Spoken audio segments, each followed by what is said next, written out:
осы районда өстім ғой жан. 21 жыл болды ровно өскеніме. Бүкіл балалардың бәрін танимын. Анау мен тұрған машина жуып жатыр ғой. Ауди бытыстырый. Арман деген дос бала ғой. Баяғыда Арман, таракан дейтінбіз. Анау баланы көрдім, мусор төгіп келе жатқан. Ерген деген дос бала ғой. Көкірек дәу етті ше. Памела Андерсон десе ренжиді бізге жаманша. Анау баланы көрдің ба? Дидар, басы қазанда еді.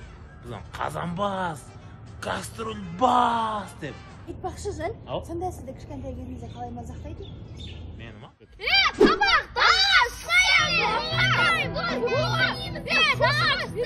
Мен не дейді андай?